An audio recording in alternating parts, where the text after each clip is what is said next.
How does one of the most infamous prisoners in America, locked inside a high-security federal jail, end up dead? Jeffrey Epstein was under watch, surrounded by guards, with cameras rolling, and yet he never made it to trial. The official story? Suicide. But the details don't add up. What followed was a storm of questions, investigations, and theories that still haven't gone away. July 6, 2019, Epstein steps off a private jet from Paris at Teterboro Airport in New Jersey. Federal agents are waiting. This isn't Epstein's first run-in with the law. He'd already served time in Florida years earlier after cutting a suspiciously light deal for sex crimes. Since then, he'd rebuilt his life, surrounding himself with powerful friends, politicians, billionaires, even royalty. But this time was different. The feds weren't after a slap on the wrist. Epstein was taken to the Metropolitan Correctional Center in Manhattan, the same jail that once held El Chapo. July 7th, news of his arrest explodes across the media. Epstein is too high profile to mix with other inmates. He's moved to the special housing unit, isolated, heavily monitored. At least, that's how it was supposed to be. July 8th to 18th, in court, Epstein pleads not guilty to sex trafficking charges. The evidence looks damning. A conviction would mean he'd spend the rest of his life in prison. He tries for bail, even offering to stay locked inside his $56 million townhouse with an ankle monitor.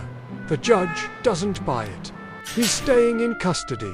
Behind bars, Epstein insists he's stable, but the warnings pile up.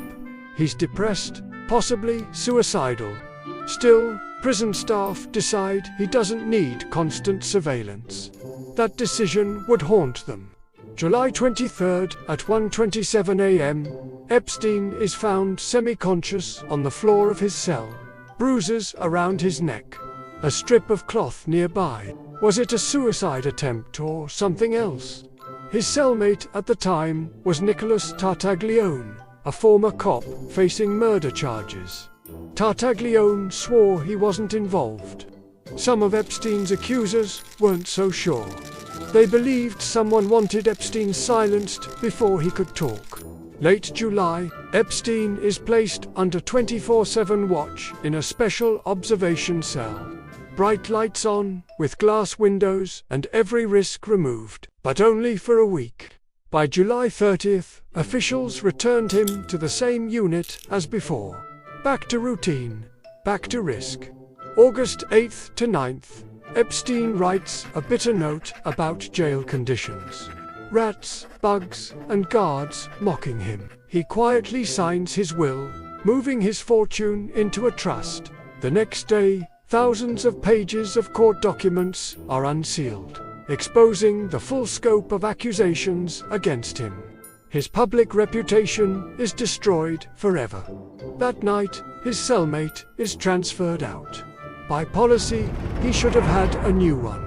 Instead, Epstein is left alone. August 10th, 2019, the guards on duty, officers Tova Noel and Michael Thomas, are supposed to check on Epstein every 30 minutes. They don't. Cameras aimed at his cell mysteriously fail. At 6:30 a.m., Epstein is found unresponsive, a bedsheet tied to his bunk.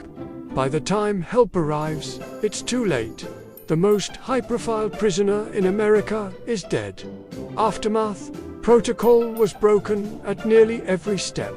The cell wasn't preserved as a crime scene. Autopsy findings were disputed. Security footage vanished. The two guards admitted falsifying records, but walked away with no jail time. And the questions kept piling up. Was Epstein really so desperate that he took his own life? Or was the system bent, maybe even manipulated, to make sure he never talked? In closing, the official Justice Department report called it a failure of oversight. But millions believe it was something darker. Epstein's secrets and the powerful people tied to him may never fully come to light. So what do you think? Was Epstein's death just the result of staggering incompetence, or was it murder? I'll tell you one thing, there was definitely something going on there. And it was more than a failure of oversight. I really appreciate you staying until the end of the video and invite you to enjoy another. And if it's not too much trouble to like and subscribe, I'll love you forever. See you in the next video from Explained.